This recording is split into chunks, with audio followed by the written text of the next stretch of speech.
Now, autocracy is on the rise around the world, and our next guest argues it's now happening in the United States. Democratic politician Stacey Abrams speaks with Michelle Martin about what she says is happening right here in America and what can be done to stop it. Thanks, Bianna. Stacey Abrams, thank you so much for talking with us once again. Thank you for having me. So we called you specifically for an essay, pretty strongly worded essay that you just published in Time. It's headlined, "We Can Stop the Rise of American Autocracy." Why now? What is it that triggered this piece now? Because we are in the midst of an authoritarian regime. We keep talking about it as though it's something that's looming, and it's critical that we understand it's already happening. But if we want to reclaim our country, we have to understand the moment we're in, and we've got to start fighting back immediately. Who's the we? The we is the American people. Anyone who actually believes that democracy should be the organizing principle for how we live together in this country. Autocracy, authoritarianism is an alternative. Under the proposed regime of this current administration and its supporters in the Republican Party, we have an authoritarian regime where we've seen an expansion of executive power, a sublimation of competing powers, both Congress and the courts. But we've also seen attacks on the media, attacks on communities. We've seen the kidnappings of people in our country, including citizens. But we're also watching the military occupation of our cities. That's what happens in authoritarian regimes. And that is being led by the Republican Party, spearheaded and helmed by Donald Trump. The reason I ask who the we is one of the points that you make in your piece is that historically governments that have taken on an authoritarian cast or have become, true authoritarians are often voted in. Absolutely. And it has to be said, the Republicans in Congress were voted in. The president was voted in. We could dispute what the margins are, but that is the truth of it. So does that suggest that there is a critical mass of people who agree with what he's doing and with what the Republicans in Congress are supporting? Not at all. So one of the features of modern day authoritarianism, we are used to thinking about autocrats rising, dictators rising through coups d'etats and through military overthrows. But the modern version is actually winning elections. Erdogan in Turkey, Modi in India, Putin in Russia. We've forgotten that he was elected to these. They've been elected into these positions, and they maintain elections in those nation states. Bolsonaro, Maduro has elections. Venezuela has elections, but there is no question that it's an authoritarian regime. And it is a naivete that we hold in America that it's only authoritarianism if we didn't vote those people into office. The question isn't what did we vote them for, is what are they doing with the power they have now? And the reason this is so important is that we are not protected from authoritarianism because we have democracy. We ushered in authoritarianism using democracy, and now it is our responsibility to protect democracy from those who would take it from us. Your argument is, well, you lay out what you call a 10-step process, and you say that we are at about step 9. Well, let me go through the steps. You say you have a free and fair election, but it's the last time. Exceed the limits of their executive power. Numerous executive orders claiming authority that the president doesn't actually hold. They take competing versions of power, Congress and the courts, and make them complicit or neuter them. Go after the media. Obvious. Gut the government, fire the people who know how to do stuff, go after the people who do the good work. You sue law firms and nonprofits. You have to have someone to blame. If they can push that forward, then we're fighting each other instead of fighting for our country. They incentivize private violence. Now, that's what you say we're at step 9. What do you mean by that? They incentivize private violence. And what do you mean by that? And how do you see that? Well, we saw what happened in Minnesota to Speaker Worthman, but let's broaden it out. One of the ways private violence takes hold as a means of control is that people feel threatened. They feel a constant sense that their rights and their physical bodies are under duress. And what we have seen happen is that we have a private police operating in the United States called ICE.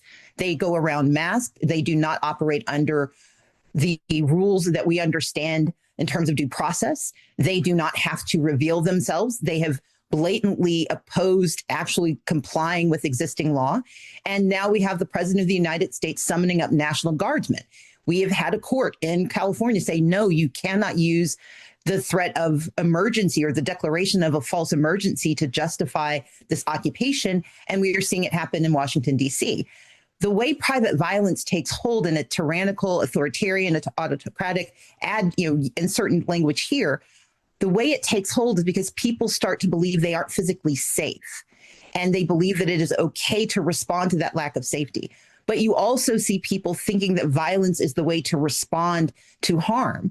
And that is why we saw the assassination of a state speaker. We have seen political violence rise in this country. We've seen threats of political violence rise. And we can't see these as separate pieces. They are of a piece and they work together. And that goes to your question about step 9. When we were writing this piece, and I'm so proud to be working with Professor Kim Sheppel from Princeton University. But the point of this is these things can happen simultaneously. We are actually watching step 10 unfold as well. When Texas gerrymandered in the middle of the decade to intentionally strip people of color of their voting power and to hand power to a political party, that was step 10. When Georgia purged 471,000 voters with a very clear understanding of what effect it would have on minority voters, that was step 10. We are watching this happen around the country. When you interfere with elections, the end of democracy doesn't mean the end of voting. It means the end of voting actually making a difference. And that is what we're facing right now. So I would actually say we've now hit all of the 10 steps. And the question is, how much more will we see? Because these steps repeat, they amplify, and they can happen simultaneously. Step 10 is you make sure no one ever votes again. Now you have them captive. Now you've got them scared. Now you've got them poor. And now you have the power. This is a violent country, and there are a lot of guns. A lot of people have access to weapons. And I'm just sort of wondering if, not to quibble with your kind of steps here, but how do you identify that particular facet of American life with what you call this authoritarian takeover, or this authoritarian push? So part of the responsibility, you asked me at the beginning, who did I mean by we? We as the people, but they, the authoritarians, are the state. And that's the place where we have to put responsibility. Violence is part of human nature. As you pointed out, political violence has always attended any political system. If you're reading the Bible, violence is rife throughout the Bible. The difference is who is wielding violence as a tool for the accrual of power. And that's why it's so important that we understand it and we identify it. Incentivizing private violence is a step in authoritarianism because it's when the state starts to co-opt the people into doing its will. Because when you have us fighting each other, we are not fighting against those who are taking our power from us.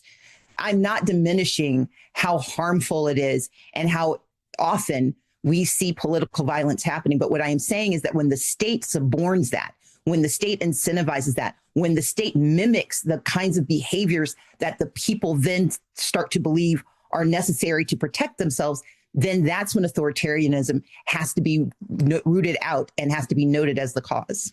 It's interesting because speaking of violence, the U.S. attorney, the newly named U.S. attorney in Washington, D.C., who because of, the district's unique sort of legal framework and relationship to the federal government also prosecutes local crimes in D.C., recently issued a ruling that gun crimes, carrying and concealed, et cetera, would not be prosecuted, but that she has brought felony charges against individuals who were protesting. Like there was an individual who threw a sandwich and was charged with a felony. The grand jury declined to indict. In fact, the grand juries in D.C. have repeatedly refused to validate charges in some of these cases. Especially noteworthy, given that this president refused to call in the National Guard for many hours when his supporters were violently attacking the Capitol, but yet his appointed representatives have issued felony charges or tried to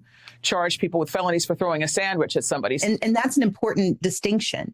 The reason they went after the person throwing the sandwich was because that was someone who expressed dissent. And in an authoritarian regime, you respond to dissent with overwhelming force. A man threw a sandwich and faced a federal grand jury. The weight and heft of the federal government came after a man who in a moment of panic and anger threw a sandwich. Authoritarianism amplifies the smallest behaviors of citizenship and turns them into crimes.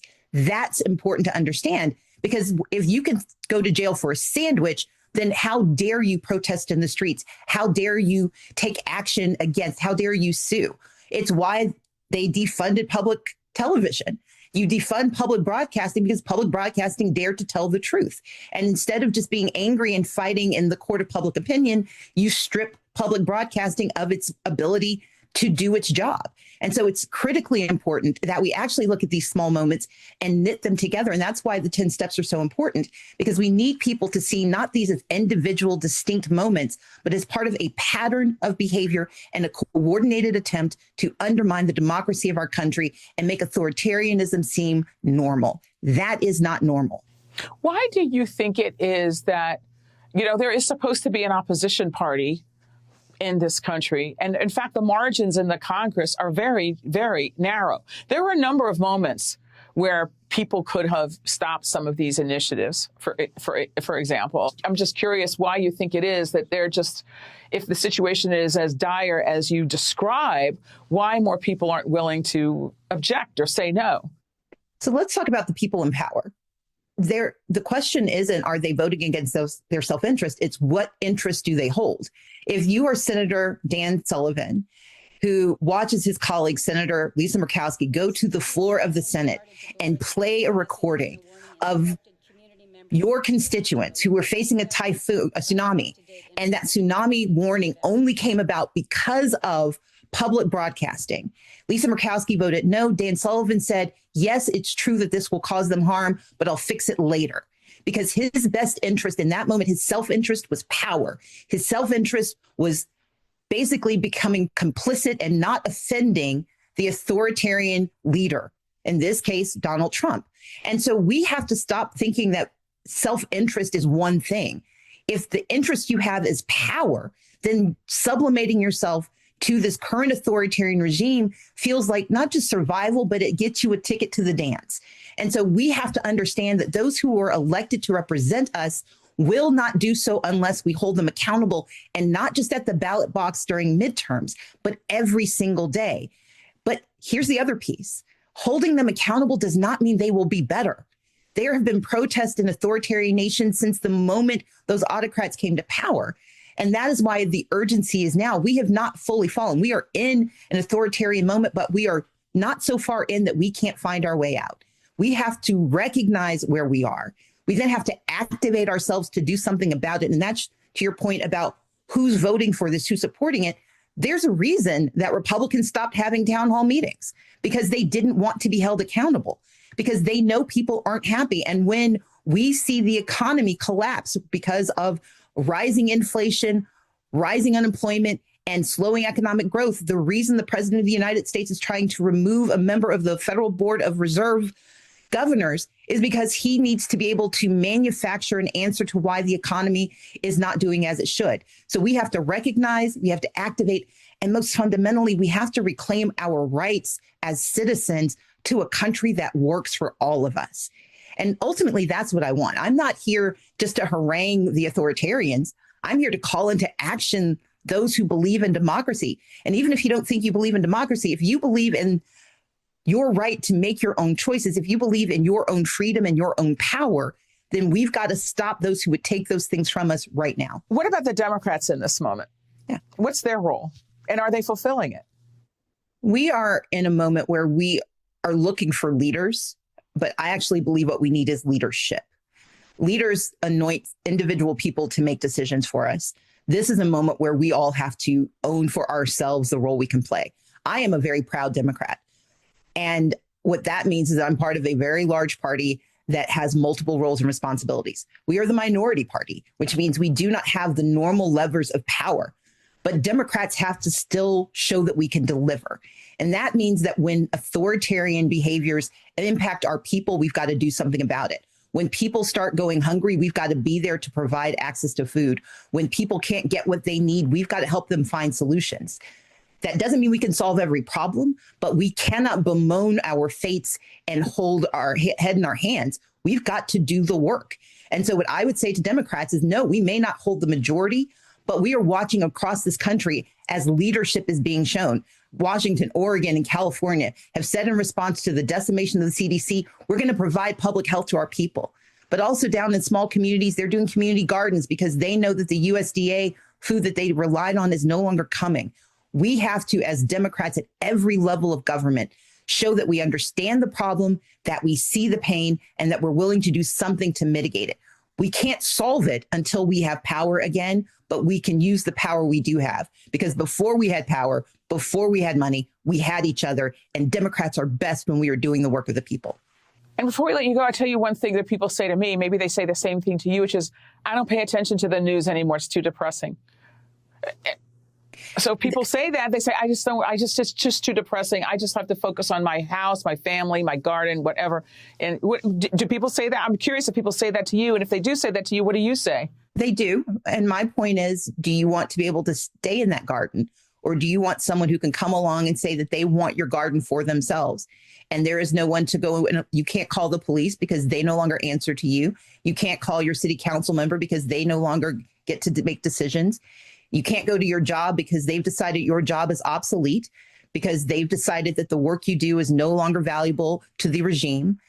Our individual freedom is yoked to our national belief in freedom. If we do not have it at a national level, we cannot enjoy it at a local level. And authoritarians want to take what we have, they want to take what we know, but most importantly, they want to take our will to want more. We can fight back. And how come you aren't discouraged? What keeps you going? My grandfather, my mother's father, was born 25 years after the end of slavery. Within 2 generations, his granddaughter became the first Black woman in American history to be nominated to be governor of a state.